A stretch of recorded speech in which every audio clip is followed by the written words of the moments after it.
রাধে রাধে সকলকে, শুভ সকাল সবাইকে। আমি একটু পরেই কোয়ার্টার চলে যাবো। যেদিনই বাড়ি এসেছি সেদিন আসার উত্তেজনাটা যতটা থাকে, বাড়ি যাওয়ার উত্তেজনাটা ততটাই কম থাকে। আমার বড্ড বিরক্ত লাগে একবার ঘুরে। যাই হোক, আমাকে যেতে তো হবে, আর আরও যেতে হবে। এমনি সময় হলে হয়তো যেতাম না, কিন্তু ওই মায়ের চোখ অপারেশন হবে, আজকেই যাবে চোখ অপারেশন করতে, তো ওই জন্য আমিও চলে যাবো। আমি চলে যাবো, কেমন লাগছে? খুবই দুঃখের বিষয়। তো দুঃখের বিষয়তে আমরা হাসছি কি জন্য? আমরা দুঃখের বিষয়ে হাসি, সুখের বিষয়ে হাসি, সবাই হাসি। লোকের নিন্দা করতে করতেও হাসি, আমরা হাসি। দিয়ে চলছে আলুর তরকারি। মায়ের শরীর ঠিক নেই, জন্য মাকে বুনি কিছুটা কাজ এগিয়ে দিয়ে যাচ্ছে। মায়ের জ্বর চলে এসছে কাল রাত থেকে।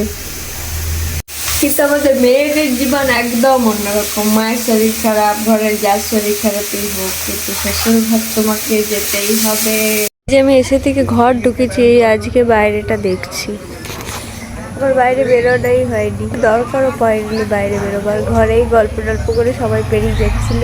হ্যাঁ, এখন প্যাকিং চলছে, কাল রাতে হয়ে গেছে। দুটো নাইটি ছিল, এগুলোই বাকি। অন্ধকার লাগছিল, চারিদিক ঘরে এদিক ওদিক বসলো, নিয়ে দেখছি আমার টাইম হয়ে গেছে, চলো এবার রেডি হই। বিরক্ত লাগছে, বিরক্ত। উনি ডিউটি চললো, পেয়েছে পেয়ে গেছে, বললো যে আসছি, পেয়ে গেছে। আমি ও আসার আগে রেডি হয়েছিলাম, কারণ জানতাম যে ও আসামার থেকে বেরোতে হবে। ও স্কুটিটা এখানে রেখে দিল, কারণ যখন দুর্গাপুর থেকে ফিরবে তখন মারুতিটা রাখতে আসতে হবে, তখন স্কুটি নিয়ে বাড়ি ফিরতে ওর সুবিধা হবে। আর কোয়ার্টার পৌঁছাতে পৌঁছাতে ওরাও বেরিয়ে পড়বে, দেরি করবে না, কারণ 11:30টার মধ্যে দুর্গাপুর পৌঁছাতে হবে। আসতে না আসতে মাকে দিয়ে ফর্মটাতে সাইন করে নিচ্ছে। এই ফর্মটা হসপিটাল থেকে দিয়েছিল, সমস্ত কিছু ফিল আপ করা আছে, শুধু মায়ের সাইনটুকুই বাকি ছিল। তারপর সমস্ত কাগজপত্র নিয়ে ওরা বেরিয়ে পড়লো।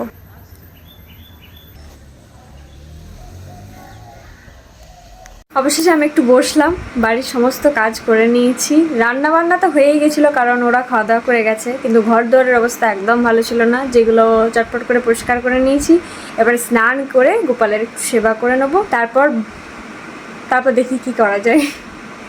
দিশা হসপিটালে পৌঁছে সমস্ত প্রসিডিউর শেষ করে উপরে চলে যায়। মাকে বেড দেওয়া হয় এবং ড্রেস চেঞ্জ করিয়ে বেডে রাখা হয়। কিছুক্ষণ পর মায়ের জন্য টিফিন আসে, আর অনেকটা সময় পেরিয়ে যাওয়ার জন্য আমিও বাইরে থেকে লাঞ্চ করে চলে আসি। এরপর প্রায় আধ ঘন্টার সফল অপারেশনের শেষে ডাক্তারবাবু চেক আপ করিয়ে মাকে ছেড়ে দেয় এবং আমরা সুস্থভাবে বাড়ি চলে আসি। আমার আর দুপুরে গোপালের সেবা করার পর আর কোনো ভিডিও কিছু করাই হয়নি। মানে আমি খাওয়া দাওয়া করেছি, তারপরে কাপড় জামা ছিল সেগুলো তোলা মেলা এসব করতে করতে সময় পেরিয়ে গেছি, তারপরে ঘুমিয়ে গেছি। যাই হোক, আমি একটু আগে ঘুম থেকে উঠেছি। ওরা হসপিটাল থেকে বেরিয়ে গেছে, মায়ের চোখের অপারেশন হয়ে গেছে, ওরা আসছে, ততক্ষণে আসুক। আমি টুকিটাকি যে জায়গাগুলো, মানে টেবিলটা আমার অগোছালো হয়ে আছে, দেখাই তোমাদের। এই জায়গাটা একদম অগোছালো হচ্ছে, এটাই ভালো করে একটু পরিষ্কার করে নিই। আমি বাড়িতে 2 দিন না থাকলে আমার বাড়িতে এসে না অনেক কাজ থাকে, ঘর গোছানো, বাগানো, পরিষ্কার, এইগুলো যতক্ষণ আমি ঠিকঠাকভাবে করতে পারছি, আমার মতো হচ্ছে, ততক্ষণ আমার মাথাটা খারাপ হয়ে থাকে। তো এই যেমন ঘর দোর সব যখন পরিষ্কার, আমি এখন নিশ্চিন্তি, এটা একটু পরিষ্কার করে নিলে ব্যাস হয়ে যাবে। তো ওরা হসপিটাল থেকে চলে এসছে, এখন বৃষ্টি পড়ছে, সেই জন্য ও ছাতা নিয়ে গেল, মাকে নিয়ে আসছে। আমাকে বললো চা করতে, তো আমি চটপট চাটা করে নিই। কি বলে এখনো আসে নাই, আমি জিজ্ঞাসা করছি।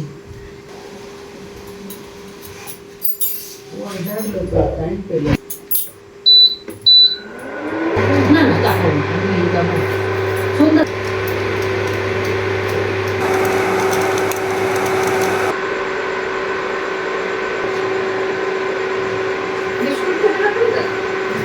উনি যেতে বলেছে আবার আবার আজ মঙ্গলবার, বুধবার, মঙ্গলবার যেতে বলেছে। আচ্ছা আচ্ছা, 7 দিন পর, তখন তার একবার চেক আপ করে দেখবে। দেখবে।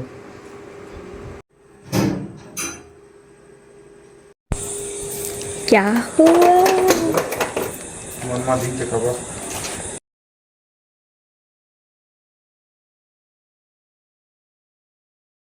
আর কিছু আছে কি? গোপালের আছে।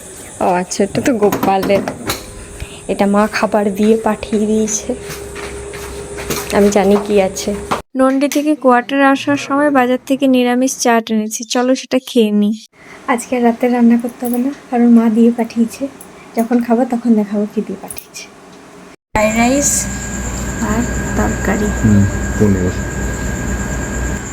পনিরের গ্রেভিটা কেটে নিই। খাও শান্তি করে, সারাদিন ক্লান্ত। তোমরা খাও। আমি খাচ্ছি।